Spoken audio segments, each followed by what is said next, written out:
மிகுந்த சந்தோஷத்தை உண்டாக்கும் நற்செய்தி. அல்லேலூயா. இந்த நாளுடைய செய்தியின் தலைப்பு நற்செய்தி. ஆமென். அல்லேலூயா. வல்லமை உள்ளவர் மாட்சிமையாய் என்ன செய்தாராம்? பிறந்தார். அல்லேலூயா. ஆமாம், வல்லமை மிக்கவர் அவர். இந்த வல்லமை அப்படின்னு சொன்னாவே அவருக்கு நிகர் அவர் மட்டும்தான், வேற யாருமே கிடையாது. அப்படிப்பட்ட தெய்வம் மனுகுலத்தில் உங்களுக்காக எனக்காக என்ன செய்தாருங்க? பிறந்தார். அல்லேலூயா. என் பாவங்களை போக்க பிறந்தார்.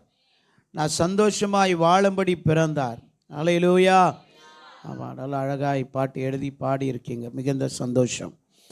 வல்லமை மிக்கவர், நம்முடைய வாழ்க்கையில் அற்புதங்களை செய்யக்கூடியவர். அல்லேலூயா. அவரை போல ஒரு நல்ல தெய்வம் இந்த உலகத்தில் இல்லவே இல்லை. சரி, நானும் ஒரு பழைய பாடலை பாடி கர்த்தருடைய வார்த்தைக்கு நேராய் போக விரும்புகிறேன். ஸ்தோத்திரம் செய்வேனே என் தேவனை, ஸ்தோத்திரம் செய்வேனே என் தேவனை, ஸ்தோத்திரம் செய்வேனே.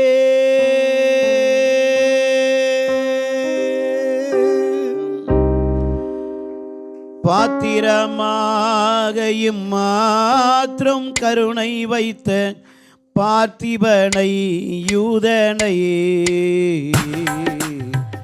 பாத்திரமாக இம்மாத்திரம் கருணை வைத்த பார்த்திபனை யூதனை, முன்னனை மீதுற்ற சின்ன குமாரனை, முன்னனை மீதுற்ற சின்ன குமாரனை, முன்னுரை நூற்படியின் நிலத்தோற்றோனை, ஸ்தோத்திரம் செய்வேனே என் தேவனை, ஸ்தோத்திரம் செய்வேனே என் தேவனை, ஸ்தோத்திரம் செய்வேனே.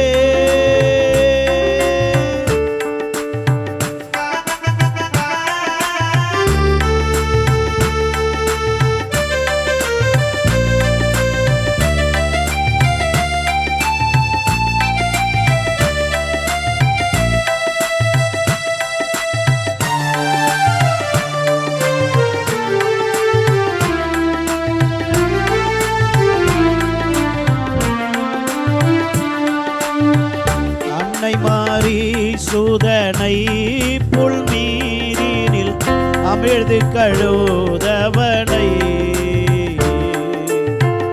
அன்னை மாறி சூதனை புல்மீரினில் அமிழ்து கழுதவனை,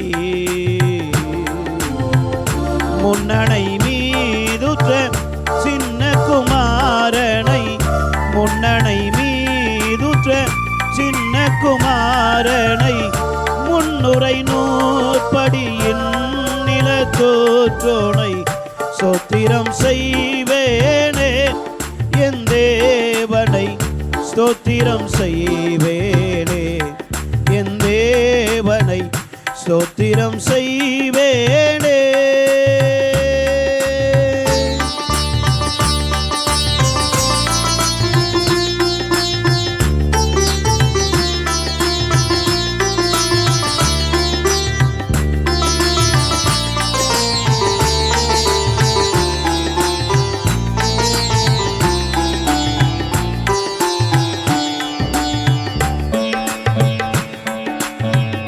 கந்தை போதீந்தவனை வானோர்களும் வந்தடி பணிபவனை,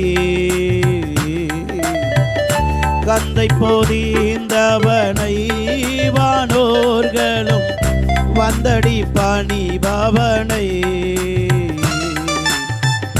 மந்தையர்கானந்த மாற்றியளி தோணை, மந்தையர்கானந்த மாற்றியளி தோணை, வானவரன் என்னும் ஞான குணவானை, ஸ்தோத்திரம் செய்வேனே என் தேவனை, ஸ்தோத்திரம் செய்வேனே என் தேவனை, சோத்திரம் செய்வேனே.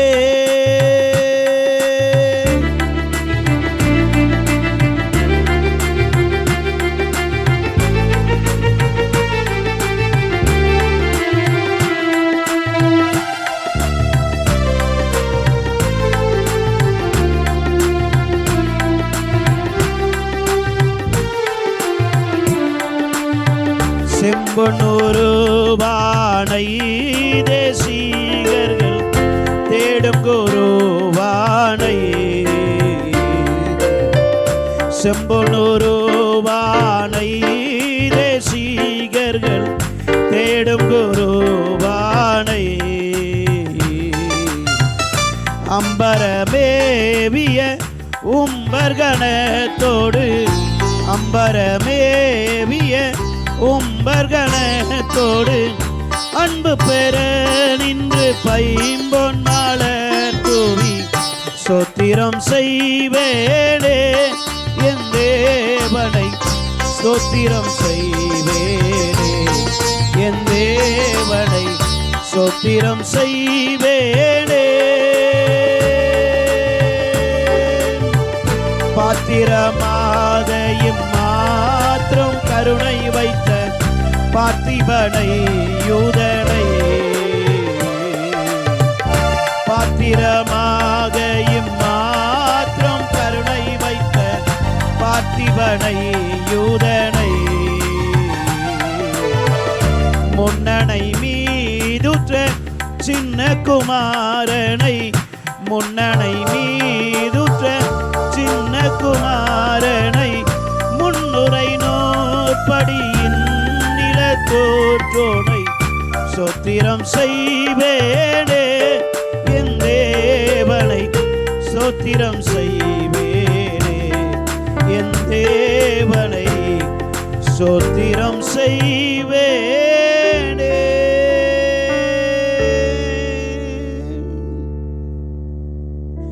கிருபைகள் நிறைந்த நல்ல ஆண்டவரே, அதிகாலையை நாங்கள் காணபடி செய்தீர்.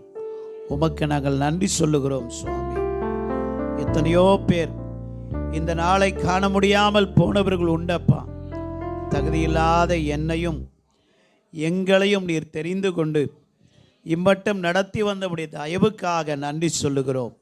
நீர் எத்தனை பெரியவரப்பா.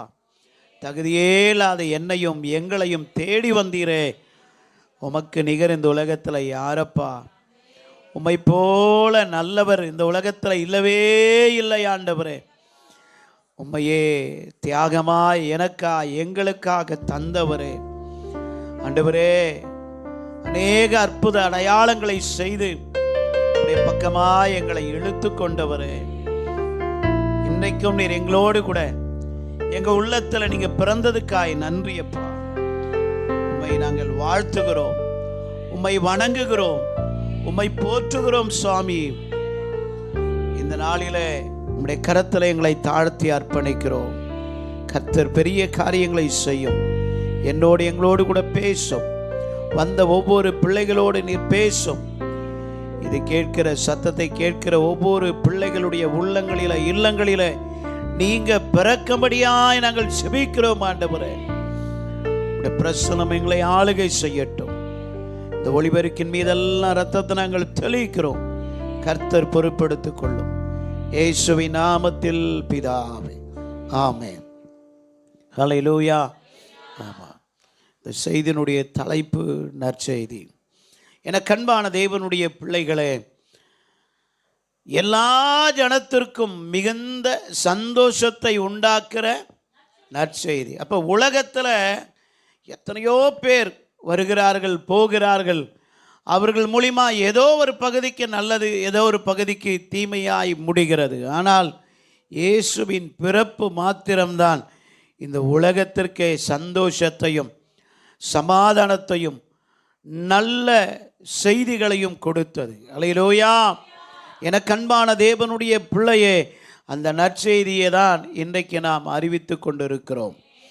வேதத்தில் 4 சுவிசேஷங்கள் என்று இருக்கிறது. மத்தேயு, மார்க்கு, லூக்கா, யோவான். இந்த 4 பேரும் அவருடைய பிறப்பை தான் என்ன செய்கிறார்கள்?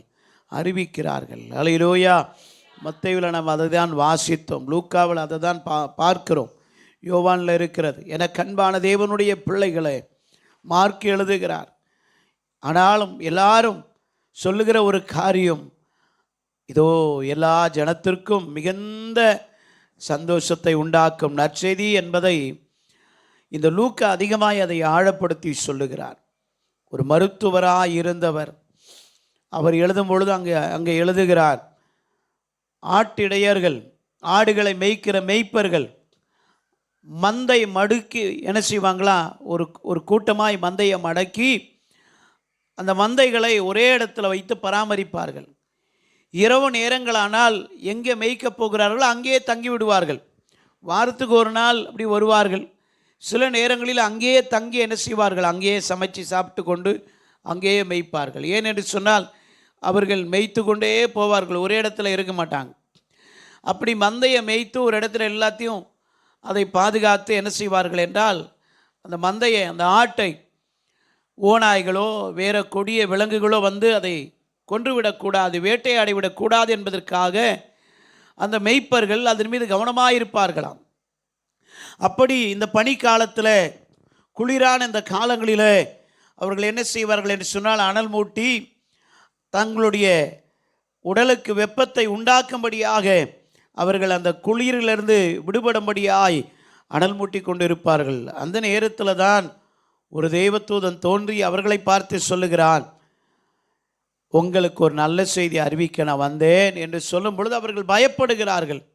அப்பொழுது அவன் சொன்ன ஒரு காரியம், நீங்கள் பயப்படாதீர்கள். ஹல்லேலூயா. அதே லூக்காவில் எழுதுகிறார், ஹல்லேலூயா, எனக்கு அன்பான தேவனுடைய பிள்ளையே, நீ பயப்படாதே என்று சொல்லுகிறான். அந்த இடையர்கள், அந்த மெய்ப்பர்கள், அந்த ஆடை மேய்த்து கொண்டிருக்கிற மெய்ப்பர்கள் என்ன செய்கிறார்கள், பயந்து நடுங்குகிறார்கள். ஆனால் தேவதூதன் சொல்லுகிறான், பயப்படாதீர்கள். இந்த வார்த்தையை கேட்டுக்கொண்டு இருக்கிற தேவ பிள்ளையே, நீ யாரா இருந்தாலும் பயப்படாதே.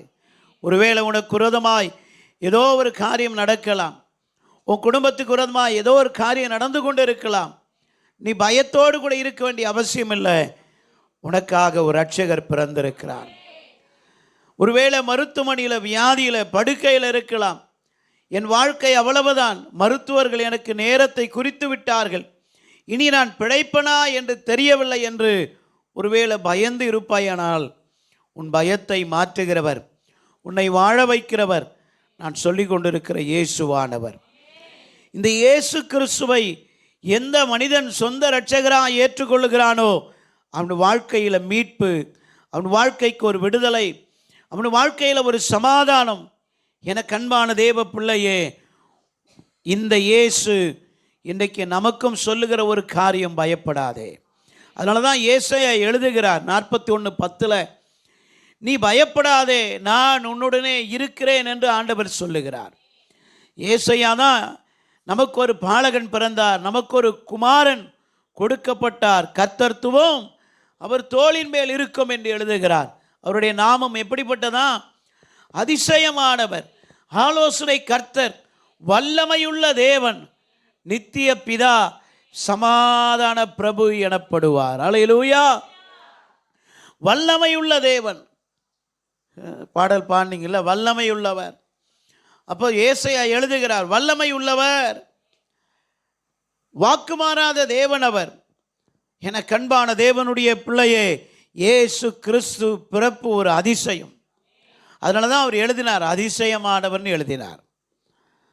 அதிசயமானவர், அவர் பிறப்பு அதிசயம், மனுஷனுடைய படைப்பு அதிசயம். இந்த உலகம் அவர் படைச்சார், அது அதிசயம். காற்று, நிலம், நீர், நெருப்பு இதெல்லாம் உண்டாக்கினார், அதிசயம். சிலர் சொல்கிறாங்களே, மனுஷன் குரங்குல இருந்து பிறந்தான் அப்படின்னு. பரிணாம வளர்ச்சி அடைந்து என்னவாயிட்டான மனுஷன், குரங்காக இருந்தவன் மனுஷனாக மாறிட்டான்றாங்க. அப்படின்னா நம்மளாம் ஹாஸ்பிட்டலில், மருத்துவமனையில் உடம்பு சரியில்லை அப்படின்னா நமக்கு திடீர்னு ரத்தம் தேவைப்படுது, டாக்டர் சொல்ல ரத்தம் ஏற்றினான்னு, எவ்வளோ குரங்கு இருக்குது, ஓடி போய் குரங்கு ரத்தத்தை கொண்டு வந்து தானே செய்தலாம் நமக்கு. அதானே முறை. இப்போ என் ரத்தம் எங்கள் அப்பாவுக்கு ஒத்து போல், எங்கள் அப்பா ரத்தம் எங்கள் அம்மாவுக்கு ஒத்து போல், ஒவ்வொருத்தருக்கு ஏபிசின்னு பிரித்து வச்சுட்டாங்க. அப்படியானா மனுஷன் குரங்குலேருந்து தானே வந்தானே, அதானே தாய், அதானே ஜீனு.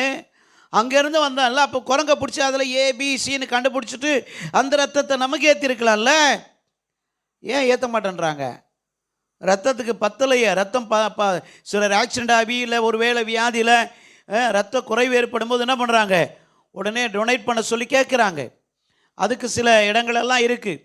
அவங்களும் யாரும் போய் குரங்கு ரத்தத்தை கொண்டு வந்து என்ன செய்யலை, வைக்கலையே. அப்போ பைபிள் சொல்கிறது தான் உண்மை. மனுஷனை உண்டாக்கினது யாருங்க? கர்த்தர் மட்டும்தாங்க. அப்படி மனுஷன் அங்கேருந்து வந்தால் அப்போ குரங்கு ரத்தத்தை எடுத்துன்னு வந்து நமக்கு ஏற்றிடலாம் ஈஸியாக இல்லை. எனக்கு அன்பான தேவனுடைய பிள்ளையே, மனுஷனை படைத்தார், அவர் தான் படைத்தார். மனுஷனை உண்டாக்குவோமாகனார். நம்மை போலவே நமது சாயலாகவும் நமது ரூபத்தின்படியும் மனுஷனை என்ன செய்வோம், உண்டாக்குவோமாக அப்படின்னார். எந்த மார்க்கத்திலையும் மனுஷனை உண்டாக்குனதை பற்றி சொல்லப்படலை. ஆனால் இந்த வேதம் மட்டும்தான் சொல்லுகிறது. இது உண்மைன்னு நிரூபிச்சிட்டாங்க. ஹல்லேலூயா.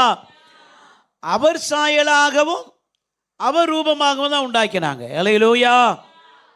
இப்போ மற்ற தெய்வங்களைப் போல நம்மளை உண்டாக்கியிருந்தா நமக்கு 4 கை இருக்கணும் இல்லை, அப்போ 4 கால் இருக்கணும் இல்லையே. அப்போ அவருக்கு எத்தனை கை தான் இருந்திருக்கு? அந்த கடவுள் நம்மளை படைத்த கடவுளுக்கு 2 கை 2 கால் தான் இருக்குது. அதனால தான் அவர் சொன்னார் தமது சாயலாகவும். அப்போ அவரை போல தான் நம்ம இருக்கிறோம். அவருக்கு ஒரு மூக்கு இருக்குது, நமக்கு ஒரு மூக்கு தான் இருக்குது. எங்கன்னா ஜீசஸ் படங்கள்லாம் இருக்கும், பார்த்துருப்பீங்களே. ஜீசஸ் மாதிரி யாரோ ஒருத்தர் நடிச்சிருக்காங்க, யாரோ ஒருத்தர் கற்பனையில் வரைஞ்சிருக்காங்க. பொதுவாக அந்த யூதர்களுக்கு வந்து அந்த மூக்கு நீளமாக இருக்குன்னு சொல்லுவாங்க. நான் பார்த்துருக்கேன் ஒரு சிலரை அது சொல்கிறாங்க. அப்போ என்ன அப்படின்னா அந்த மாதிரி ஒரு வடிவத்தில் ஒருத்தர் இருந்தார்ன்ற மாதிரி வரைஞ்சிருக்கலாம். ஒரு வேளை பார்த்தது யாரோ ஒருத்தர் போட்ட எடுத்து என்ன செய்திருக்கலாம், போட்டு இருக்கலாம். அப்போ நல்லா கவனித்து பாருங்கள், தமது சாயலாக தான் நம்மளை என்ன பண்ணாரா, படைச்சார். அதான உண்மை. ஹல்லேலூயா. அப்போ குரங்கு சாயலாலாம் நம்ம இருக்கணும். கொஞ்சமாச்சும் நமக்குள்ளே வால் என்ன செய்திருக்கணும், இருக்கணுமா இல்லையா? சரி, ஜென்ஸுக்கு தான் இருக்கலாம், லேடிஸு கூட இல்லாமல் போட்டோம். ஜென்ஸுக்கு கண்டிப்பாக என்ன செய்யணும்? ஆமாம், அதுக்கு பதில் தான் ஒருவேளை இந்த வால் இருக்குன்னு சொல்கிறீங்களான்னு தெரியல. எனக்கு அன்பான தேவனுடைய பிள்ளையே, எங்கேயாயிலும் கொஞ்சமாயிலும் ஓட்டிகிட்டு இருக்கணும்ல இல்லையே. அப்போ அவர் சாயலை தான் நம்மளை உருவாக்கினார். அப்போ அந்த சாயலாக உருவாக்கின தெய்வம் ஏன் மறுபடியும் மனுஷனாக பிறக்கணும்? நிறைய பேர் சொல்கிறாங்கல்ல, அவர் ஏன் மனுஷனாக பிறக்கணும் அப்படிங்கிறாங்க. கடவுள் பிறக்கணும்னு அவசியம் இல்லை, சாவணும்னு அவசியம் இல்லை அப்படின்னாங்க. அது எல்லா மார்க்கமும் சொல்லுகிறது. கடவுள்னு ஒருத்தர் பிறக்கணும்னு எல்லா மார்க்கத்திலும் எழுதியிருக்கு. கடவுள் பிறந்து மனுஷ கோலமாக இந்த பூமியில் வந்து பாவத்திற்காக மரிக்கணும்னு எழுதியிருக்கு. ஹல்லேலூயா. அந்த கடவுள் குருதி சிந்துவார்னு எழுதியிருக்கு. எனக்கு அன்பான தேவனுடைய பிள்ளையே, இரத்தம் என்பது நல்லது. அது நல்ல இரத்தம், தூசுப்படியாமல் அசுத்தம் இல்லாமல் இருக்கிறதுக்கு பேர் இரத்தம். நம்ம உடம்புக்குள்ள என்ன ஓடுது? இரத்தம் ஓடுது.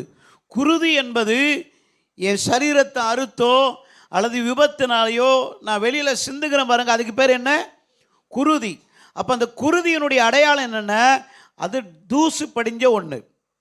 ஏன்னு கேட்டிங்களா, ரத்தத்துக்குள்ளே அசுத்தம் இருக்காது, குருதியில் என்ன இருக்கும்? அசுத்தம். ஏன்னா அது வெளியில் சிந்தப்படும் போது இந்த காற்றில் பறக்கிற மண்ணெல்லாம் அதில் என்ன செய்யும்? அப்போ குருதி சிந்தினார்னு எழுதினாங்க. அப்போது தன்னுடைய ரத்தத்தையே நமக்காய் கொடுத்தார்னு எழுதுகிறாங்க. 2 அர்த்தம் அதில் சொல்லப்படுது. ஒன்று, பாவங்களை கழுவுவதற்காக சிந்தப்பட்டது குருதி. என்னுடைய அசுத்தங்களை அதை என்ன செய்தது? கழுவினபடினாலே அந்த நல்ல ரத்தம் அசுத்தமாய் தன்னை ஒப்பு கொடுத்தது. இன்னொன்று, உனக்குள்ளேயும் எனக்குள்ளேயும் பலன் உண்டாக நாம் பாவத்தில் செத்து போகாதபடி உயிர் பெற்று அவரோடு கூட போக வேண்டும் என்பதற்காக அவர் இரத்தத்தை நமக்குள்ளே கொடுத்திருக்கிறார். ஹல்லேலூயா.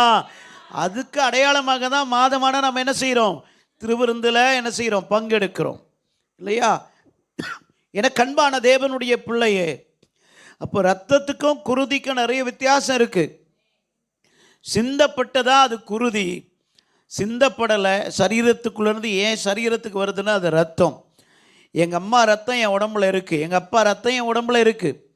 அப்போது எங்கள் அம்மா சாயல் ஏதோ ஒன்று என்கிட்ட இருக்குது, எங்கள் அப்பா சாயல் ஏதோ ஒன்று என்கிட்ட இருக்குது. அப்படியானால் அவருடைய ரத்தம் எனக்குள்ளே இருந்தால் அவருடைய சாயல், அவருடைய சுபாவம் என்கிட்ட இருக்கணுமா வேணாவா? இருக்கணும். அல்லேலூயா. சரி, இப்போ இயேசுநாதர் நமக்குள்ளெல்லாம் இப்போ இன்றைக்கி தான் பிறந்தாரா, என்றைக்கே பிறந்துட்டாரா? எப்போ பிறந்தாருங்க? உங்களுக்குள்ளே எப்போ பிறந்தார்? நீ என்னைக்கு ரட்சிக்கப்பட்டு அன்னைக்கு என்ன செய்துட்டாரு? உள்ளே பிறந்துட்டார். ஹல்லேலூயா. அன்னைக்கு அவர் உள்ளே வந்தாச்சு. அப்போ அந்த பிறந்த இயேசுவை நீ மட்டும் அனுபவிக்கக்கூடாது, மற்றவங்களுக்கு என்ன செய்யணும்? சொல்லணும், அவரை கொடுக்கணும். மற்றவர்களுக்கு அவரை என்ன செய்யணும்? கொடுக்கணும். ஹல்லேலூயா. ஒரு குழந்தை இருக்குது, இந்த குழந்தைய ஒருத்தர் ஆசைப்பட்டு கேட்பாங்க, கூட அப்படின்னா உடனே நம்ம என்ன பண்ணுறோம்? குழந்தைய கொடுக்குறோமா இல்லையா? இல்லை. அது மாதிரி இந்த குழந்தையாகிய இயேசு பிறந்ததுக்கு அடையாளம் என்ன அப்படின்னா, நமக்கு மட்டும் இல்லை, இந்த உலகத்தில் இருக்கிற அத்தனை பேருக்கும் அவர் சந்தோஷம் கொடுக்க தான் பிறந்தார். அத்தனை பேருடைய பாவங்களை போக்க தான் பிறந்தார். ஹல்லேலூயா. அப்போ மனுஷனை படைச்சது அவர் தான், எல்லாத்தையும் உண்டாக்கினார்.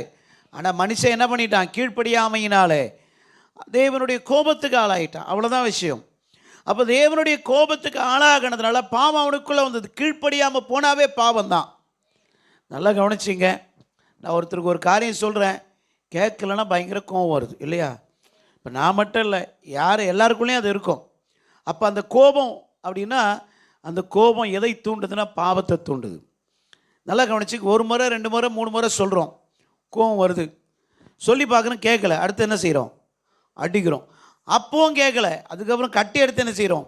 அடிக்கிறோம். போயிடறேன்ல அந்த ரேஞ்சுக்கு. அதுக்கப்புறம் கத்தி எடுத்து குத்துறதுக்கு போயிடறேன்ல மனுஷன். அப்போ அந்த கோபம் பாவத்தை என்ன செய்யுது? பிறப்பிக்குது. ஆனால் ஆண்டவர் சொன்னார், நீ கோபம் கொண்டாலும் பாவம் செய்யாதன்னார். அப்போ அடித்தா மட்டும் இல்லைங்க, கெட்ட வார்த்தை பேசினவன் என்னதான். சரி, இப்படி தான் மனுஷனுடைய வாழ்க்கையில் இந்த பாவம் உள்ளே வந்துருச்சு. கீழ்ப்படியாமையினால் வருவது என்னதுங்க? பாவம். இவ்வளோ பிரசங்கத்தை கேட்டு நீங்களாம் கீழ்ப்படியில், மனம் திரும்பலை, நீங்கள் ரகசியமாக பாவத்தில் இருக்கீங்க, என் விருப்பப்படி தான் வாழ்வேன், நீங்கள் வாழ்ந்துட்டு இருக்கீங்கன்னா வாழ்ந்துங்க, அதனால எனக்கு ஒன்றும் இல்லை. ஆனால் அவர் வரும்பொழுது கணக்கு நீங்கள் கொடுத்தே ஆகணும். நானும் உள்ளதை உள்ளபடி பேசலைன்னா நானும் கணக்கு கொடுக்கணும், கீழ்ப்படியில்னா நீங்களும் கணக்கு கொடுக்கணும். ஆனால் எல்லா கணக்கையும் அவர் எழுதி வச்சிருக்கார். அவர் கணக்கில் யாரும் தப்ப முடியாது. எனக்கு அன்பான தேவனுடைய பிள்ளையே, அப்படியானால் மனுமக்களுடைய பாவங்களை போக்க அவன் கீழ்ப்படியாமையினால் செய்த அந்த பாவத்து நிமித்தம் அந்த சாபம், இதெல்லாம் போக்குவதற்காக தான் பிரஜாபதியாக இந்த உலகத்தில் அவர் அவதரித்தார். அவர் பிறந்த அந்த பிறப்பு அதிசயம். அல்லேலூயா. இப்போ செய்திக்கு வந்துடும். அப்போ அந்த அதிசயமானவர் தான் சொன்னார், நீ பயப்படாதே. முதல்ல நீ ஏதோ ஒரு காரியத்துக்காக பயப்படுற. எக்ஸாம் வந்தால் பயம், வியாதி வந்தால் பயம், இல்லை புயல் வந்தால் பயம், மழை வந்தால் பயம், இடி இடித்தா பயம், இப்படி நிறைய சொல்லிக்கிட்டே போகலாம்ல. வீட்டுக்குள்ளே தேள் வந்தால் பயம், பாம்பு வந்தால் பயம், கருப்பாம்பூச்சி வந்தால் பயம், பல்லி மேலே விழுந்தா பயம், எல்லா விதத்துலேயும் பயம். இப்போ பார்த்தீங்களா, அதிசயமாக சிலருக்குள்ளே இந்த அம்மை வருது, என்ன சில வியாதி வருது. அம்மைன்னு ஒரு வியாதி வருது. அப்புறம் அந்த பொண்ணுக்கு வீங்கின்னு ஒரு வியாதி, அது என்ன சொல்லுவாங்க? புட்டாள் அம்மையா? அது இந்த வைசூரியாவா என்ன சொல்லுவாங்க? இன்னொரு வியாதி சொல்லுவாங்களே, குப்பளமாக வருது, அது அந்த வியாதி. இதெல்லாம் ஒரு சிலருக்குள்ளே வருது. இப்போ இது வந்துட்டா என்ன சொல்கிறாங்கன்னா, ஐயோ வெளியே போயிடக்கூடாது, அவளுக்கு என்ன பண்ணக்கூடாது, அவளை தனியாக ஒரு பாய் போட்டு படுக்க வை. நியாயம். ஏன்னா அந்த வியாதி என்ன செய்திடக்கூடாது மற்றவங்களுக்கு. ஆமாம், வேப்பிலை போடு, நியாயம், தப்பு கிடையாது, அதெல்லாம் போட்டுக்கோ, ஆனால் நியாயம்தான். ஆனால் உடனே அதுக்கு கம்மல் போடணுமா? அதுக்கு பேர் என்னது? பொண்ணுக்கு வீங்கி, பொண்ணுக்காக ஆசைப்பட்டு வீங்கிடுமா காதெல்லாம், முகமெல்லாம் வீங்கிடுது, பார்த்துருக்கீங்களா? அப்போ அதுக்கு என்ன செய்யணுமா? கம்மல். நானே சொல்ல, கம்மலை உரைச்சியே ஊற்றிடு உள்ளன்றேன்.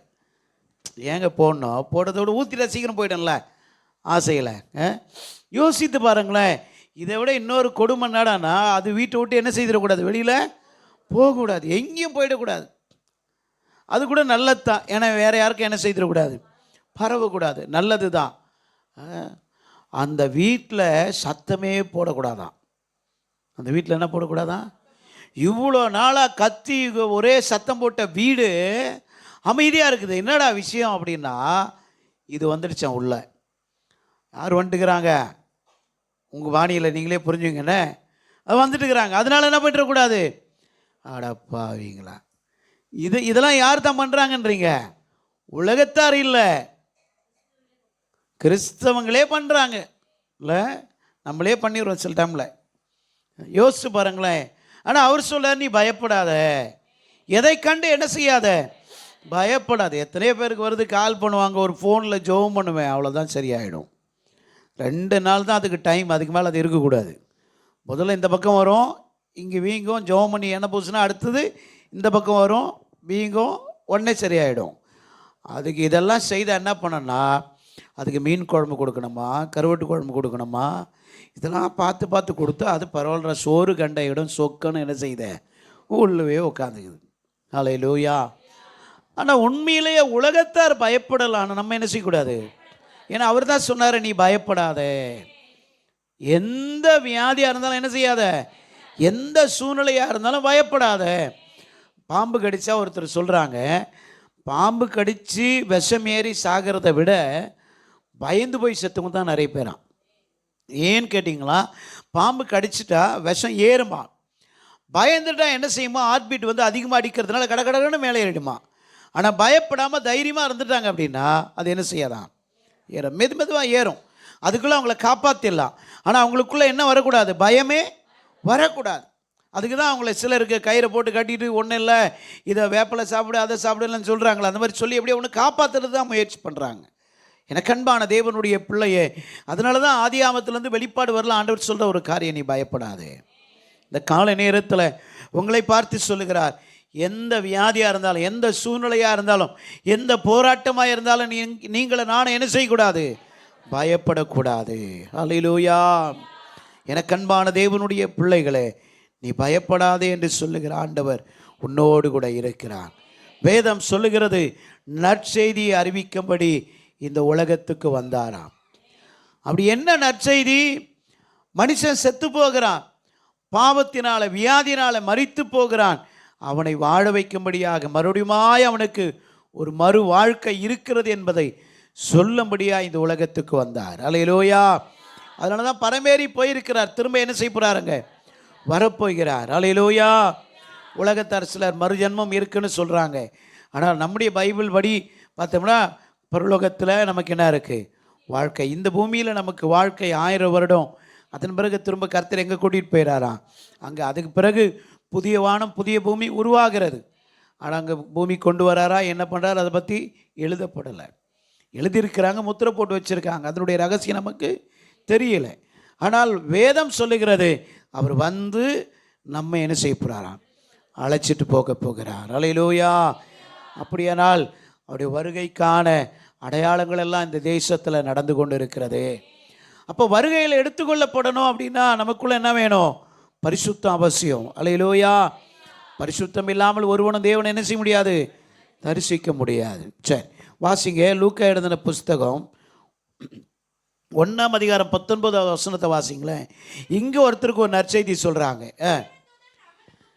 தேவதூதன் சகரியா என்கிற ஒரு தேவ மனிதன், ஒரு ஆசாரிய ஊழியம் செய்கிற ஒரு முதிர்ந்த ஒரு வயதான ஒரு தேவ மனிதர், அவருக்கு ஒரு நல்ல செய்தி சொல்கிறாங்க. நான் தேவ சன்னிதானத்தில் நிற்கிற கேப்ரியேல் என்கிற உன்னுடன் பேசவும் உனக்கு இந்த நற்செய்தியை அறிவிக்கும்படி வந்தேன். அல்லேலூயா. அப்போ என்ன சொல்கிறாருன்னா, நான் உனக்கு ஒரு நல்ல செய்தியை சொல்லும்படி வந்தேன்யா அப்படி சொல்லிட்டு அவருக்கு என்ன நற்செய்தி சொல்கிறாங்க தெரியுமா, இதோ தகுந்த காலத்தில் நிறைவேற போகிற என் வார்த்தைகளை நீ விசுவாசிக்கிறபடியால்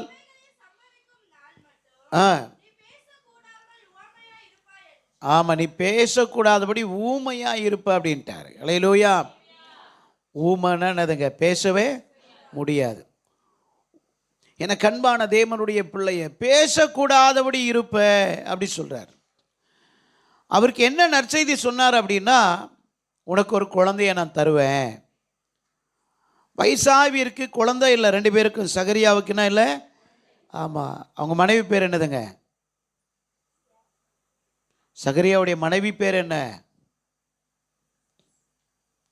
என்ன இது, சரி முடிவில் சொல்லுங்க. ஆமாம், பரவாயில்ல, எப்படி ஞாபகம் வந்துடுச்சு. எத்தனை முறை கேட்டிருப்பீங்க, எவ்வளோ சொல்லியிருப்பாங்க உங்களுக்கு. நான் அதுவும் நம்ம அஜித் அம்மாவுக்கு அந்த பேர் தான் வச்சுக்கிறேன். ஆமாம், மரியாள் அவங்க வந்து எலிசபெத்தை பார்க்க போகிறாங்க.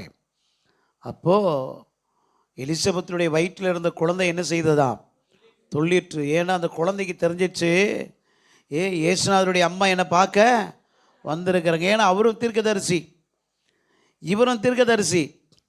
இவருக்கு வழி ஆயத்தம் பண்ணதான் அவரை படைச்சார். அவர் பேர் தான் என்னதுங்க? யோவான். அதன் பிறகு அவருக்கு ஸ்நானகன் என்கிற பட்ட பெயர் இல்லையா? ஏன்னா அவர் எல்லாருக்கும் என்ன கொடுத்தாருங்க? ஞான ஸ்நானம் தந்தார். அதனால தான் யோவான் ஸ்நானகன். இல்லை, ஒரு டாக்டர் அப்படின்னா டாக்டர்னு பட்டம் கொடுத்தாங்க. இப்போ டாக்டருக்கு படிக்காமலே டாக்டராக பட்டம் வாங்கிக்கிறாங்க. அது வேறு இல்லை. இந்த ரெவரண்டு கூட வந்து எப்படின்னா குறைஞ்சது ஒரு 100 சபையாச்சும் இருக்கணுமா, அதுதான் ரெவரண்டு. ஆனால் இப்போ அப்படி இல்லை. எல்லாரும் ஆட்டோ ஓட்டுருவேன், ரெவரண்டு கூட பரவாயில்ல, பிஷப் ஆயிடுறான். ஆட்டோ ஓட்டிங்கிறான். யாருங்க அவர்? பிஷப்பு. காசு எல்லாம் பணம் அப்படி போயிடுச்சு. சரி, ஆனால் இங்கே பார்க்குறோம், இந்த சகரியாவுக்கு வாழ்த்துதல் வருது. உனக்கு ஒரு நல்ல செய்தியா, உனக்கு ஒரு குழந்தைய நான் தருவேன் அப்படி சொல்லிட்டு அவர் போகிறார்.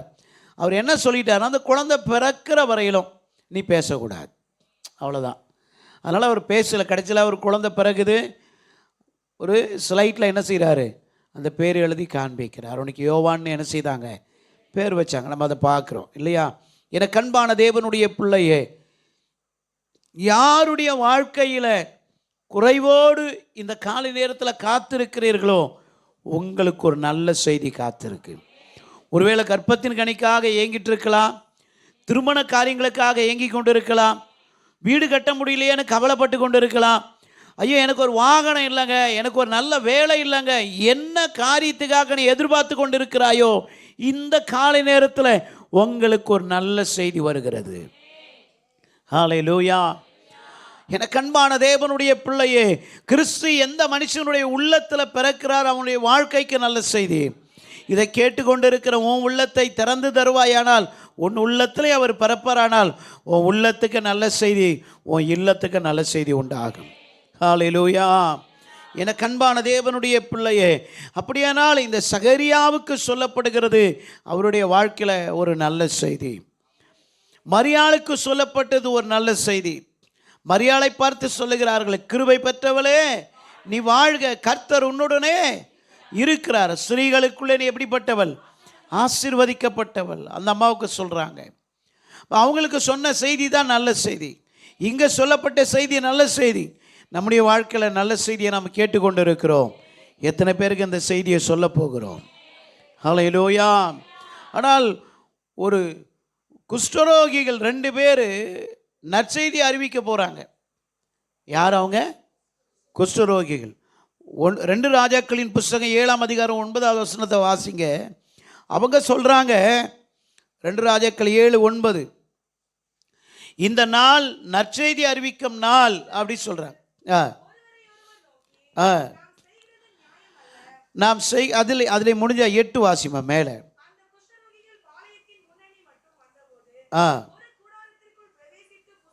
அந்த நாட்களில் கொடிய பஞ்சம் இருந்தது. ஆகாரம் கிடைக்கக்கூடாதபடி, தானியம் கிடைக்கக்கூடாதபடி கொடிய பஞ்சம் இருந்த காலம். அந்த காலத்தில் தீர்க்கதரிசினால் உரைக்கப்பட்ட வார்த்தை நிறைவேறி கொண்டிருக்கிறது. ஆனால் ஒருத்தன் பார்த்து தீர்க்கதரிசியை பார்த்து கிண்டல் பண்ணான். வானத்தின் மதகுகளை திறந்தால் கூட என்ன செய்யாது, இதெல்லாம் நடக்காது அப்படின்னாங்க. அந்த நாட்களில் ஒரு கழுதையினுடைய தலையை 80 வெள்ளி காசு கொடுத்து என்ன செய்தாங்களா? வாங்கினாங்க. புறாவுக்கு போடுற பயிரை வாங்கின வந்து சாப்பிட்டாங்க. அப்படி ஒரு கொடூரமான பஞ்சம் நிறைந்த காலகட்டத்தில், ஆனால் இங்கே 2 குஷ்டரோகிகளுக்கு ஆண்டவர் அந்த நல்ல செய்தியை முதல்ல தெரிவிக்கிறார். தான் பெற்ற அந்த இன்பம் பெருக இவ்வையகம் என்று உலகத்தில் சொல்லுவார்கள். அதுபோல தான் பெற்றுக்கொண்ட நன்மையை அவங்க 2 பேர் மாத்திரம் சேர்த்து வைக்கணும்னு நினைக்காம மற்றவங்களுக்கு கொடுக்கணும் அல்லது சொல்லணுன்ற எண்ணம் வந்தது பாருங்க. உண்மையிலேயே தோற்றத்தில் தான் அவன் குஷ்டரோகியை தவிர உள்ளத்தில் அவன் குஷ்டரோகியே கிடையாது. ஆனால் இன்றைக்கி எத்தனையோ பேர் நாம மட்டும்தான் நன்மையை பெற்றுக்கொள்ளுகிறோம், மற்றவர்களுக்கு அதை சொல்லாமல் இருக்கிற பாருங்க, நாம் குஷ்டரோகிகள். என்ன கேட்டீங்களா? குஷ்டரோகிகள்லாம் என்ன தெரியுங்களா? இந்த கை விரல்லாம் இப்படி இருக்குமா? எப்படி இருக்குன்றீங்க? இப்படி இருக்கும். நீங்கள் போய் பாருங்கள், அப்படி இருக்கும். அப்படியே ஒட்டிடும், ரத்தமும் சீழம் வடியும். சரிங்களா? அது இப்படி தான் இருக்கும். அது மட்டும் இல்லை, வலின்னா அப்படி ஒரு வலிக்குமா, இந்த நரம்பெல்லாம் அப்படி இழுத்து கால் விரலும் மடங்கிடும், கை மடங்கிடும். யோசித்து பாருங்கள், அங்கங்கே இங்கெல்லாம் ரத்தங்கள் வடியும். அவங்களால ஒன்றுமே செய்ய முடியாது, மிகுந்த கஷ்டம். ரெண்டு சூழ்நிலை, இவைகளுக்கு மத்தியில் இருக்கிற அந்த ரெண்டு பேருக்குள்ளே எவ்வளோ ஒரு பரந்த மனசு பாருங்கள். எவ்வளோ பேர் அவங்கள ஒதுக்கி இருப்பாங்க. அதுவும் பழைய ஏற்பாட்டு காலத்தில் ஊரை விட்டு ஒதுக்கிடுவாங்க. ஊருக்குள்ளே அவங்க வரவே கூடாது. அவங்க இருக்கிற இடத்துக்கு யார் போனாலும் அவன் எச்சரிக்கை கொடுக்கணும், தயவு பண்ணி யாரும் இந்த பக்கம் வராதிங்க, நாங்கள் தீட்டு போட்டவங்க இருக்கிறோம், கொசுரோகி இருக்கிறோம் அப்படி சொல்லுவானுங்களாம். அப்படி சொல்லாமல் போயிட்டு ஒருவேளை அந்த பக்கம் யாரை போயிட்டாங்க அவன் சொல்லலை அப்படின்னா அவனை கல் எடுத்து என்ன செய்யணும், கொன்னுடணும். அன்றைக்கி மோசேயினுடைய நியாயப்பிரமாணம் அப்படி இருந்தது. எனக்கு அன்பான தேவனுடைய பிள்ளையே, ஆனால் அப்படிப்பட்ட தன்னுடைய சரீரத்தில் குறைவுள்ளவனாக இருந்தாலும் கூட அவன் மன ரீதியாக குறைவுள்ளவன் இல்லைங்க அவன். ஹல்லேலூயா. அதான் உலகத்தில் பொதுவாக ஒருத்தர் சொன்னார், நான் ஒரு இதில் படித்தேன், அழகு என்பது தோற்றத்தில் இல்லையா, மனசில் இருக்கான். ஒரு மனிதன் ஒருத்தருக்கு பிறருக்கு எந்த அளவாய் நல்லதை செய்கிறானோ அவன்தான் அழகானவன். ஒரு பெண்ணு ஒரு குடும்பத்துக்கோ ஒரு உலகத்துக்கோ மற்றவர்களுக்கோ எந்த அளவாய் நல்லதை நன்மைகளை பேசுகிறாளோ, நல்லதை செய்கிறாளோ, நல்லவளாய் நடக்கிறாளோ அதுதான் அவளுக்கு அழகு. இந்த தோற்றத்தில் இருக்கிற அழகு அல்ல. ஹல்லேலூயா. அப்படியானால் இவர்களுடைய வாழ்க்கையில் இவங்க சரீர ரீதியாய் காணப்படுகிற ஒரு குறைவுள்ளவர்களாய் காணப்பட்டாலும் மன ரீதியாக இவர்கள் குறைவுள்ளவர்கள் அல்ல, பரந்த மனசு உள்ளவர்கள். கொஞ்சம் வாசிங்க அதை தொடர்ந்து.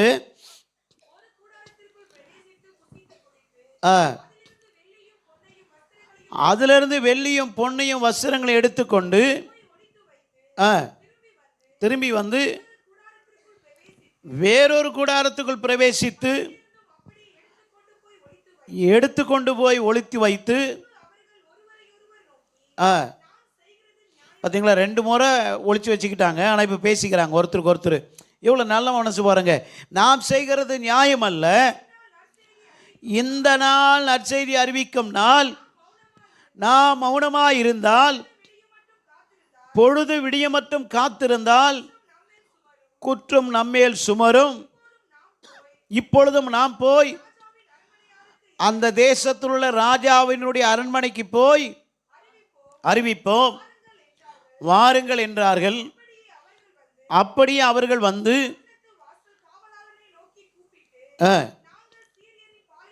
நாங்கள் சீரியரின் பாளையத்துக்குள்ளே போயிருந்தோம், அங்கே ஒருவரும் இல்லை, மனுஷனுடைய சத்தமும் இல்லை. சரி, இப்போ இவங்க நடந்த சம்பவத்தெல்லாம் சொல்கிறாங்க. ஏற்கனவே தீர்க்கதரிசினால் உரைக்கப்பட்டது 2, அதாவது இல்லை தீர்க்கதரிசினால் உரைக்கப்பட்ட அந்த வார்த்தை என்ன செய்யுது, இப்போது நிறைவேறுகிறது. 2 மரக்கால் கோதுமைமா 1 சேக்கலுக்கு நினைக்கிறேன், அப்படி தான் அவர் சொல்கிறார். ஆனால் இங்கே பார்க்குற வானத்தின் மதகுகளை திறந்தால் கூட என்ன செய்யாதுங்க, இது நடக்காதுன்னு ஒருத்தர் சொன்னான். ஆனால் இவர் சொல்கிறாரு, உன் கண்ணால் நீ அதை பார்ப்ப, என்ன செய்ய மாட்டேன், சாப்பிட மாட்டேன். என்றைக்குமே தெய்வ மனுஷனாக இருந்தாலும் சரி, தெய்வனுடைய தீர்க்கதரிசியாக இருந்தாலும் சரி, அவங்க யாராக இருந்தாலும் சாதாரணமாக சொன்னால் கூட அது பலிக்கும். ஏன்னு கேட்டீங்களா, கர்த்தர் என்ன செய்வாராம், என் பிள்ளை சொல்லிட்டானே அதை நிறைவேற்றணும் சொல்லி நிறைவேற்றுவாராம். ஒன்று. இன்னொன்று, அவராக சொல்கிறதும் இருக்குது. அவர் எங்கள் வாயில் போட்டு இதை சொல்லுன்னு சொல்கிறது ஒரு அனுபவம். இப்போ நானா, ஐயோ நம்ம பிள்ளைங்க நல்லா இருக்கணுமே சொல்லும்பா, நீ நல்லா இருப்ப அப்படி சொல்கிறோமா, அதையும் கர்த்தர் கனப்படுத்துவார். அவராக நல்லா இருங்க அப்படின்னு வாழ்த்துன்னு சொல்கிறது ஒரு அனுபவம், நாமளா நல்லா இருங்கன்னு சொல்கிறது ஒரு அனுபவம். ஆனால் ரெண்டுத்தையுமே நிறைவேற்றுறது யார் தான், கர்த்தர் தான். ஹல்லேலூயா. அப்போது யாருடைய வாயில் அந்த வார்த்தை வருது என்பதை கவனிக்கணும். அவங்க தீர்க்கதரிசியாக இருக்கலாம், ஊழியக்காராக இருக்கலாம், அவங்க தீர்க்க தரிசனம் ஒருவேளை வரமில்லாதவங்களாக கூட இருக்கலாம், அது முக்கியம் இல்லை. ஆனால் அவங்க கர்த்தருடைய ஊழியக்காரன். ஹல்லேலூயா. அவங்க வயசு அதெல்லாம் முக்கியம் இல்லை, அவங்க கர்த்தருடைய ஊழியக்காரன். அவர் சொன்னால் அது நடக்கும் அப்படின்னு கீழ்ப்படியணும். ஹல்லேலூயா. அப்போ அன்னைக்கு அப்படி சொல்லும் பொழுது கேலி கிண்டலாக இருந்தது. ஆனால் இப்போ பாருங்கள், நாங்கள் அந்த பாளையத்துக்குள்ளே போனோம், சீரியருடைய இராணுவம் எதுவுமே கிடையாது, எல்லாம் ஓடி போயிட்டானுங்க. கர்த்தரே இந்த காரியங்களை செய்கிறார். இப்போ இந்த சங்கதி சொன்ன உடனே அதுக்கப்புறம் பாருங்கள், அவங்க போய் என்ன செய்தாங்க, ராஜாக்கள் ஆட்கள் அனுப்பி என்ன பண்ணாங்க, விசாரித்து பார்க்குறாங்க. நாங்கள் போய் பார்த்தா ஆமாம் உண்மைதான், ஆனால் உள்ள எல்லா பொருளும் இருக்குது, வெள்ளி பொண்ணு எல்லாம் இருக்குது. என்ன பண்ணாங்க, அள்ளிட்டு வந்தாங்க. என்ன செய்தாங்க, அது எல்லாத்தையும் கொண்டு வந்து அந்த தேசத்தில் அவங்க சேகரித்து கொண்டு வந்தாங்க. எல்லாத்தையும் கொண்டு வந்து ராஜ அரண்மனைக்கு கொண்டு வந்து வச்சுக்கிட்டு அவங்க வச்சுக்கல, அந்த ஜனங்களுக்கு என்ன பண்ணுறாங்க, அதை கொடுக்குறாங்க. நல்லா கவனிங்க, இயேசு கிறிஸ்து என்கிற பரிசு எனக்கு கிடைச்சிருக்கு. இந்த பரிசை நான் மற்றவங்களுக்கு என்ன செய்யணும்? எத்தனை பேர் கொடுக்க போகிறீங்க? பரிசு வாங்குறவங்களா மட்டும் இருக்கக்கூடாதுங்க, கொடுக்குறவங்களா இருக்கணும். ஒரு காலத்தில் நான் கூட பரிசு வாங்கினேன், ஆனால் இப்போ நான் கொடுக்குறேன். நான் நிறைய பரிசு வாங்கியிருக்கிறேன், ஆனால் இன்றைக்கி கொடுக்குறேன். அது கொடுப்பதற்கு அவர் தான் அருள் புரிகிறார். அவருடைய அருள் இல்லாமல் என்னால் என்ன செய்ய முடியாது? கொடுக்க முடியாது. ஆனால் இந்த உலகத்தில் ஒரு பழமொழி வள்ளுவர் சொல்லியிருப்பார் நினைக்கிறேன். வள்ளுவர் தான் சொல்கிறாரு, பொருள் இல்லாருக்கு இவ்வுலகம் இல்லை, அருள் இல்லாருக்கு அவ்வுலகம் இல்லை. இல்லை, அப்போது அருள் இல்லைன்னா அந்த உலகத்துக்கு போக முடியாது, பொருள் இல்லைன்னா இந்த உலகத்தில் வாழ முடியாது. அப்போ இந்த உலகத்தில் உனக்கு பொருள் கிடைச்சாலும் அது அளவோடு இருக்கணும். ஆனால் அளவுக்கு மிஞ்சி என்ன செய்யக்கூடாது? ஆசைப்படவே கூடாது. இந்த 2 பேரும் பாருங்கள், குஷ்டரோகி தான் 2 முறை எடுத்து போய் கொண்டாந்து வச்சுட்டானுங்க. ஆனால் அதுக்கப்புறம் அவனுக்கு மனசு கேட்கல. நம்மளாக இருந்தால் என்ன திரும்ப பண்ணுவோம்? நம்மளாக இருந்தால் கூப்பிடு அண்ணனுக்கு எடுத்துக்க, தம்பிக்கு எடுத்துக்க. எத்தனை பேர் இருக்கிறோம் வீட்டில்?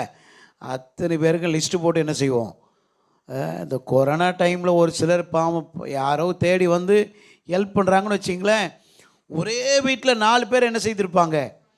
கியூ நின்று வாங்கிடுவாங்க. கேட்டால் அவங்க பிள்ளை, இது இவங்க பிள்ளைன்னு சொல்லிடுவாங்க. எல்லாம் ஒரே வீட்டில் 5 பேர் வாங்கியிருப்பாங்க. இல்லை, நம்ம அவ்வளோ நல்லவங்க பாருங்கள். ஆனால் அந்த குஷ்டரோகிக்குள்ளே என்ன எண்ணம் பாருங்கள், தான் வாங்கலை, தான் எடுத்துக்கிட்டான் தேவையானது. ஆனால் நினச்சிருந்தா இன்னும் கூட திருடி இருக்கலாம். அது சொல்கிறான், குற்றம் நம்ம மேலே சுமரம். இந்த நாள் என்ன நாள்? நற்செய்தி அறிவிக்கும் நாள். அல்லேலூயா. உண்மையிலேயே கிறிஸ்து பிறப்பு என்பது நற்செய்தி அறிவிக்கிற நாள். ஒரு கிறிஸ்மஸ் கேரல் அப்படின்னு பண்ணுறேன்ல, இந்த பாஸ்டர்லாம் ஜனங்க தேடல, அந்த கேரலில் கிறிஸ்மஸ் ட்ரெஸ் போட்டிருக்கிற அந்த தாத்தாவை தான் தேடுறாங்க. சின்ன பையனுக்கு ட்ரெஸ் போட்டு அவனை கொண்டாந்து நிற்க வச்சாலும், ஏன்னா மூஞ்செல்லாம் மூடிடுறாங்களே, அவன் சின்ன பையனோ பெரியவனோ அது முக்கியம் கிடையாது, மேலே இருக்கிற அந்த ட்ரெஸ்ஸுக்கு மரியாதை. நான் ஒரு சில இடங்களில் பார்த்தீங்கன்னா, அங்கே கிளம்பி வரும்போது ஒரு இடத்துல வழியிலே நிற்க வச்சுட்டாங்க, வண்டியை மடக்கி கை கொடுத்துட்டு சாண்டா கிளாஸுக்கு என்ன செய்கிறாங்க? அவ்வளோ மரியாதை பண்ணுறாங்க. யோசிச்சு பாருங்கள். அப்போ அந்த ஜனங்களுக்குள்ளே எது விதைக்கப்படுகிறது? அந்த சாண்டா கிளாஸுடைய உடையை பார்த்த உடனே கிறிஸ்து பிறப்புன்றது என்ன செய்யுதுங்க? தெரியுது. இது ஒவ்வொருத்தர் என்னென்னவோ பேசுகிறாங்க. ஒரு பலூன் கட்டுறோம், ஒரு நட்சத்திரம், ஒரு ஸ்டார் கட்டுறோம், அது எதை அறிவிக்கிறது தெரியுமா? ஒரு வீட்டை பார்த்தா ஸ்டார் கட்டிக்கிறாங்களே, கிறிஸ்டின் வீடு ஒன்று வந்துடுதா. இன்னொன்று சொல்கிறாங்க, ஆமாம் இயேசுநாதர் பிறந்தாராமே. நம்ம சொல்ல யார் சொல்கிறாங்க? நீ எதுவுமே கட்டாமல் இருந்து பாரு, முதல்ல உனக்கே ஞாபகம் இருக்காத. இதில் பாதி பேர் பேசுனா, அவர் இன்றைக்கி தான் பிறந்தாரா, அவர் அன்றைக்கி தான் பிறந்தாரா? பிறந்தாரு அவ்வளோதான். அது டிசம்பர் மாதம் பிறந்தான்னா, ஜனவரியில் பிறந்தானா, பிறந்தது உண்மை தானே. இந்த தேதி சரியில்லை, அந்த தேதி சரியில்லை. டேய், நீ பிறந்த தேதி எழுதுனதே அவர் தானடா. நீ என்னடா பிறந்ததுக்கு தேதி எதிரில் அந்த நாளை குறித்ததே அவர் தான் காரணம். அவர் மட்டும் பிறக்கலைன்னா தேதின்னு ஒன்று கிடையாது. இதில் என்னத்துக்கு இந்த தேதி அந்த தேதி? அவர் என்றைக்கு பிறந்தார் அன்றைக்கி தான் என் வருஷமே பிறந்தது, அன்றைக்கி தான் கேலண்டர் அதுக்கப்புறம் தான் உருவாகுது. அதனால் ஒவ்வொருத்தரும் ஒரு கணிப்பு படி 25ன்னு எழுதுகிறாங்க. நான் நினச்சிப்பேன் 1ஆம் தேதி தான் அவர் பிறந்ததுன்னு நினச்சிப்பேன். இல்லை, அவர் பிறந்த அன்றைக்கி தானே தேதி எழுதியிருப்பாங்க அப்படின்னு நான் நினச்சிக்கிறது. ஆகும்போது அவர் பிறந்தது உண்மை தான் இல்லையா? அப்போ பிறந்த அந்த இயேசு என் உள்ளத்தில் மட்டும் பிறந்திருக்கக்கூடாது, யார் உள்ளத்தெல்லாம் பிறக்கணும்? சொல்லுங்கள். எத்தனை பேர் அந்த கிஃப்டாக கிடைச்சா அந்த இயேசுவை மற்றவங்களுக்கு என்ன செய்ய போகிறீங்க? கொடுக்க போகிறீங்க. அல்லேலூயா. கொடுப்பீங்களா? கண்டிப்பாக. பிரியாணி செய்து என்ன செய்யணும்? கொடுக்கணும். வீடு வீடா நம்ம பிரியாணி வாங்கிக்கக்கூடாது. நம்ம என்ன பண்ணணும்? யாருக்கு கொடுக்கணும்?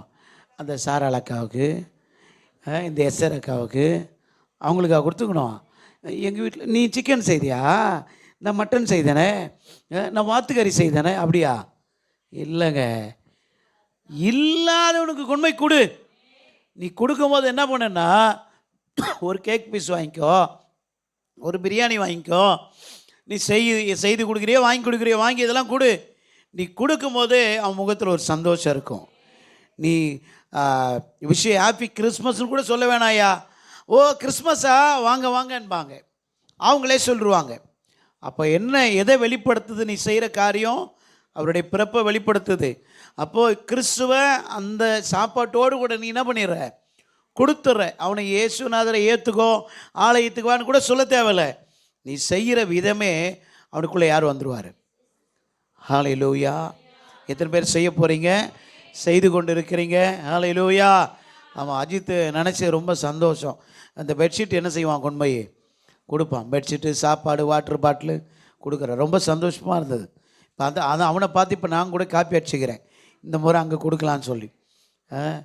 நல்ல ஒரு எண்ணம், நல்ல ஒரு திட்டம், மறக்க முடியாத ஒரு காரியம். நமக்கே மாற்றி மாற்றி பரிசு கொடுக்கறதுனால என்ன பிரயோஜனம்? இல்லாதவங்களுக்கு என்ன செய்யணுங்க, கொடுக்கணும். ஹல்லேலூயா. சரி, கர்த்தர் நல்லவர். அப்போ நற்செய்தி அறிவிக்க நாள் அவன் சொல்கிறான்ல குஷ்டரோகி, அப்போ நாம் கூட மற்றவங்களுக்கு என்ன செய்யணும், இயேசுவின் பிறப்பை என்ன பண்ணுங்க, சொல்லணும். ஹல்லேலூயா. வேதம் சொல்லுகிறது, நீதிமொழிகள் 15:30, நற்செய்தி எலும்புகளை என்ன பண்ணுமா, புஷ்டியாக்கும். ஒரு நல்ல செய்தி நம்ம வாழ்க்கையில் வந்தால் அது எலும்பை என்ன பண்ணும், புஷ்டியாக்குமா. ஆனால் ஒரு சோகமான செய்தி வந்தால் நம்முடைய சரீரத்தை உருகுலைய செய்தோம். அப்போ நல்ல செய்தியை சொல்கிறது அநேகருடைய சரீரங்களை பலனடைய செய்யும். ஹல்லேலூயா. எனக்கு அன்பான தேவனுடைய பிள்ளையே, வேதம் சொல்லுகிறது, நீதிமொழிகள் 25:25 கொஞ்சம் வாசிங்க.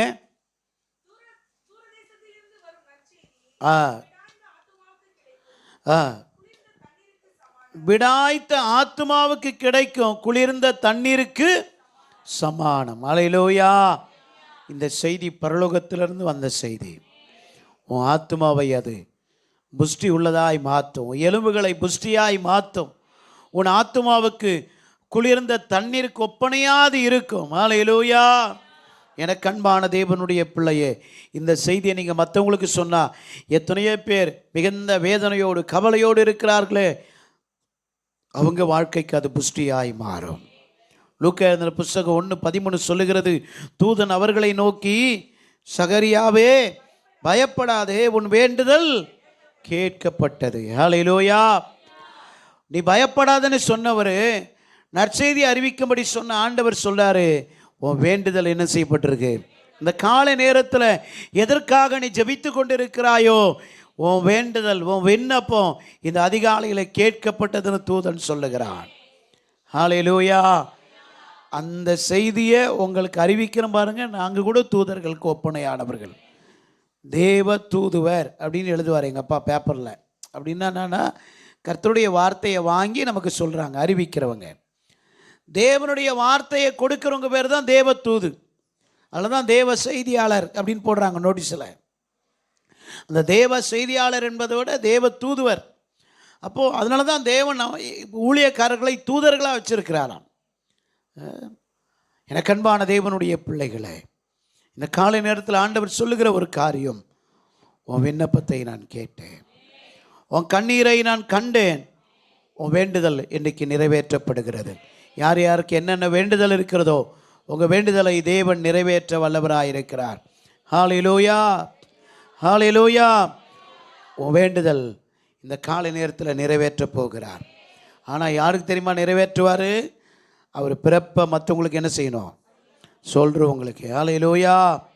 அவர் பிறப்பை மற்றவர்களுக்கு சொல்லுகிறவர்களுக்கு அதை நிறைவேற்ற வல்லவராயிருக்கிறார். எனக்கு அன்பான தேவனுடைய பிள்ளையே, கடைசியாய் ஒன்று சொல்லி நான் முடிக்க விரும்புகிறேன். மத்தேயு எழுதின புஸ்தகம் 2ஆம் அதிகாரம் 11வது வசனத்தை கொஞ்சம் வாசிங்களேன்.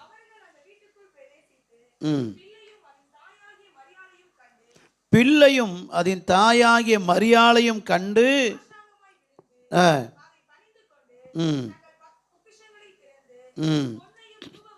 பொக்கிஷங்களை திறந்து பொன்னையும் தூபவர்க்கத்தையும்.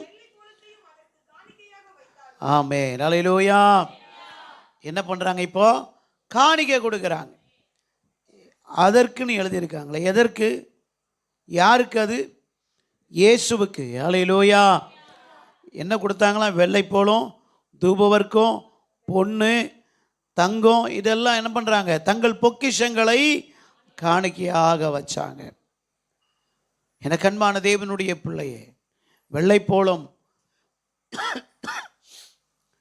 அவருடைய மரணத்துக்கு ஒப்பனையாய் நினைவு கூறும்படி அந்த வாசனை திரவியம் மனுஷன் யூதர்கள் அவங்க முறைமையின்படி ஒருத்தர் இறந்துட்டாங்க அப்படின்னா கல்லறையில் வைக்கிறதுக்கு முன்னாடி இந்த வெள்ளைப்போளத்தை பூசி என்ன செய்வாங்களாம், வைப்பாங்க. அப்போது அவர் மரணத்துக்கான அடையாளத்தை அங்கே வெளிப்படுத்துகிறாங்க. அடுத்தது பார்க்குறோம், வாசனை திரவியம் வெள்ளைப்போளம், தூபம் இருக்கும். இந்த வெள்ளைப்போளம் என்பது நாம் கிறிஸ்துவுக்காக மரித்து நீதிக்காக வாழ்கிற வாழ்க்கையையும் கூட அது குறிக்கிறது.